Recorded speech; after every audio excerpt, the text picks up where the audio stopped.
నమస్తే రమ్మగారు. నమస్తే చే రమ్మగారు, ఇది తడి బట్టలతో దేవాలయంలోకి వెళ్ళకూడదు, దర్శించకూడదు అని అంటుంటారు.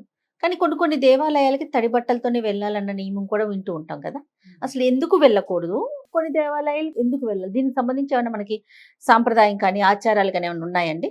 అంటే ఈ తడి బట్టలతో దేవుడికి దండం పెట్టడం అవి మనం చెయ్యం మామూలుగా స్నానం చెయ్యాలి తప్పకుండా. ఆ! ఆ! అయితే మడి కట్టుకునేటప్పుడు ఈ మామూలు వాళ్ళందరూ తడి బట్టలతోటి ఏం చేస్తారు, ఏమీ చేయరు. ఏమి చేయరు. ఈ మడిగా ఉండేటప్పుడు తడి బట్టతోటి నీళ్లు పట్టుకెళ్తాం విధానం. ఇప్పుడు అసలు అన్ని ఊళ్ళల్లోనూ పోయినాయి కదా అవి. నీళ్ళు ఎక్కడికి తీసుకెళ్తారు? మంచినీళ్లు ఆహాహా. మంచినీళ్లు మడిగా తీసుకెళ్లాలంటే స్నానం చేసి తడి బట్టతోటి నీళ్లు పట్టుకెళ్తాం. తడి బట్టతోటి మంచినీళ్ళు పట్టుకెళ్లేవాళ్ళు.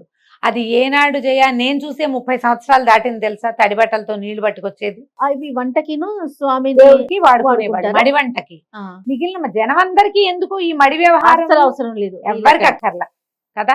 ఇప్పుడు తడి బట్టలు తడుపుకోవటం ఇవన్నీ కూడా ఎప్పుడెప్పుడు చేస్తారు? ఇప్పుడు నదిలో దిగితే బొంటి మీద బట్టలతోటి దిగుతారు. అవును. దిగి స్నానం చేసాం, నదిలో మునకలేసాం. ఇక నది ఒడ్డునే, గోదావరి ఒడ్డునే ఏ శివలింగమో శివాలయమో ఉంటే కొంచెం బట్టలు, మంచి బట్టలు, పొడి బట్ట కట్టుకుని, బట్టలు తడి అద్దుకుని పొడి బట్టలు కట్టుకుని శివాలయంలోకి వెళ్తారు. మనం కోనేరులో స్నానం చేస్తాము, మన స్వామి పుష్కరిణిలో స్నానం చేసి వెళ్తాం. అయితే పుష్కరిణిలో స్నానం చేసి అదే తడి బట్టలతోటి అంగ ప్రదక్షిణానికి వెళ్తాం. ఎప్పుడైనా అంగ ప్రదక్షిణ చేసేవా నువ్వు? నేను చేయలేదు రమ్మగారు. తిరుపతిలో తిరుపతి దేవస్థానంలో మనం అంగ ప్రదక్షిణ మొక్కుంటారు కదా, దాని టికెట్ ఉంది, ముందు రోజే తీసుకోవాలి. ఇప్పుడు ఆన్లైన్ టికెటింగ్ కూడా వచ్చింది దానికి. ఆ తెల్లవారుజామున 1 గంటకి స్నానం చేసి తడి బట్టలతోటే వెళ్ళాలి అక్కడికి. మేము పుష్కరిణిలో మునిగే వెళ్ళాం, 2 సార్లు 3 సార్లు రూమ్ లోంచి వెళ్ళాము. వెళ్ళి అక్కడ మునిగి వెళ్ళామన్నమాట.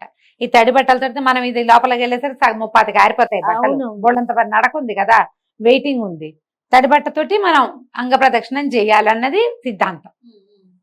అప్పటికి బట్టలు ఆరిపోతాయి కాబట్టి లోపల అంగ ప్రదక్షిణం అయ్యాక దర్శనం కూడా అవుతుంది. అవును, అది ఆటోమేటిక్ గా అయిపోతుంది. ఇప్పుడు రామేశ్వరం లాంటి చోట బావుల్లో స్నానం చేయటం, నువ్వు 21 బావుల్లోనూ స్నానం చేయ టపా టపా పోసేస్తారు నెత్తి మీద నీళ్లు. మనం ఈ కారిడార్లన్నీ నడిచెళ్ళేసరికి బట్టలు ఆరిపోతాయి.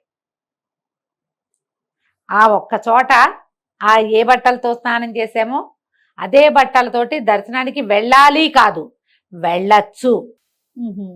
వెళ్ళాలన్న నియమం కాదు మాది, వెళ్ళచ్చు అనే ఎగ్జామ్షన్ కాబట్టి అట్లా వెళ్ళిపోవచ్చు. వెళ్ళాల్సిందేనని ఏం లేదు, అవి కూడా మొక్కులు ఉంటాయట ఆ ప్రాంతంలో. ఓహో, తడి బట్టలతోనే వస్తామని దండం పెట్టుకుని అలా మొక్కుగా తీర్చుకుంటారు. తడి బట్టలతోటే వెళ్ళి దండం పెట్టుకోవటం. నీకు శక్తి కావాలి, తడి బట్టలతోటి నడవాలంటే చలేస్తుంది, ఇబ్బందిగా ఉంటుంది, బట్టలు కాళ్ళకు పట్టుకుంటాయి.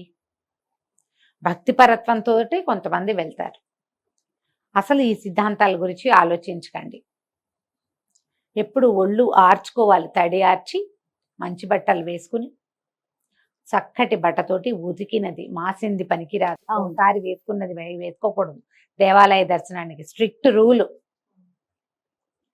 ఏ బట్టలతో భోజనం చేస్తామో ఆ బట్టలతోటి దర్శనానికి వెళ్ళకూడదు. కొన్ని చోట్లే ధూళి దర్శనం ఉంటుంది, ఎలా ఉన్నది అలాగే వెళ్ళిపోయి మనం ప్రయాణం చేసి వచ్చి అదే బట్టలతోటి శివాలయాల్లోనే అలాంటిది ధూళి దర్శనం. ధూళి దర్శనమే, దాని పేరే ధూళి దర్శనం. అందరూ చెయ్యరు, అన్ని వేళలా కాదు. మీకు ఏ ఆస్కారము లేదు, ఏ అవకాశము లేదు. ఏదో ప్రయాణ మధ్యంలో ఉన్నారు, దేవాలయం కనపడింది, దర్శనం చేయదలుచుకుని ధూళి దర్శనమే చేసుకుంటున్నాను తండ్రి అని ఒక దండం పెట్టుకుని వెళ్ళచ్చు. శుభ్రంగా వెళ్ళాలి దేవాలయాలకి. శరీర మాలిన్యంతో పాటు బుద్ధి మాలిన్యాలు కూడా కడుక్కుని వెళ్ళాలి. అది కదా, మనోమాలిన్యాలను అసలు ఉంచుకోకూడదు. మరి ఇవి రెండు అంటే ఇప్పుడు నీకు ఏ అవకాశం లేనప్పుడు దాన్ని వదిలిపెట్టి ఇవి రెండు పోగొట్టుకోవాలి. మనోమాలిన్యము బుద్ధి మాలిన్యాలని పోగొట్టుకుని శరీర మాలిన్యం ఉన్నా కూడా పర్వాలేదు. ఎప్పుడో ఒకసారి అవకాశం లేకపోతే, నీకు అన్నీ ఉండి నేను మాస్టి మొహం వేసుకుని వెళ్తానని అనకూడదు. అవకాశాలు లేనప్పుడు చెయ్యదు. ఇంట్లో కూడా తడి బట్టలతోటి దీపారాధన చేయటము అవి సాధారణంగా చెయ్యరు.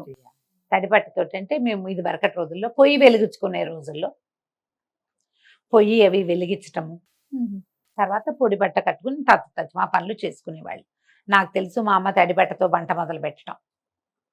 మా విద్యకై, మా మూడోకై కూడా ఆవిడకి చాలా వీరమడే, తను కూడా చేస్తుంది అట్లాగే. పొయ్యి వరకు చేస్తారా రమ్మగారు? కొద్దిపాటి పని చేస్తారు. ప్రసాదాల వరకు.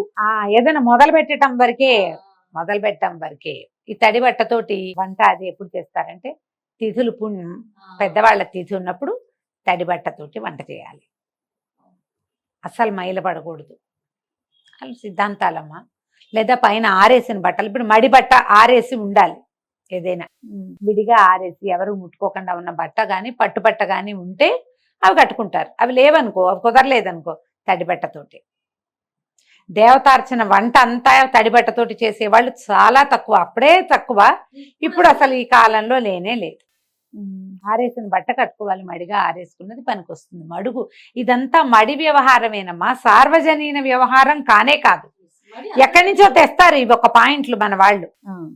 నేను ఇది చెప్పంగానే అందరూ మేము కూడా అలాగే చేస్తామని మొదలు పెట్టద్దు. ఇది చేయకూడదు ఈ పని. ఎవరి పద్ధతి ప్రకారం వాళ్ళు చేసుకోండి హాయిగా. ఇప్పుడు మనం దేవాలయ దర్శనానికి వెళ్ళినప్పుడు రమ్మగారు కొన్ని నదులు ఉంటాయి ఇందాక మీరు అన్నట్లుగా. ఫర్ ఎగ్జాంపుల్ మన విజయవాడ కృష్ణా నది ఉంటుంది. అమ్మవారిని దర్శించుకునే ముందు అవకాశం ఉంటే నదిలో స్నానం చేస్తాం, ఖచ్చితంగా బట్టలు మార్చుకుంటాం కదా రమ్మగారు? నది స్నానం చేసి లేదా పుష్కరిణి, కోనేరు, స్వామివారిది, అయ్యవారిది ఏమైనా ఇప్పుడు మహానందికి వెళ్తాం, అక్కడ అంతే స్నానం చేస్తాం కదా, బట్టలు మార్చుకుని దర్శనానికి వెళ్ళాలి. మీరు అభిషేకం చేయటానికో దేనికైనా ఏమైనా కొన్ని ప్రత్యేక పూజలకి ఈ విధానము అనుసరించాలి అంటే చెయ్యాలి తప్ప సార్వజనీన వ్యవహారం అదైతే కానే కాదు. దాని గురించి ఆలోచించద్దు. పైగా ఇప్పుడు మనం ఉండే ఈ అపార్ట్మెంట్లలోనూ అక్కడ ఈ తడి బట్టలతోటి ఏం తిరుగుతాను చేయి, ఫ్లోరింగుల మీద కాళ్ళు జారి పడతారు. అవునా కాదా? ఎంత శ్రద్ధ కావాలి దానికి. అలాంటివి ఏం పెట్టుకోవద్దమ్మా. స్నానం చెయ్యండి తప్పకుండా.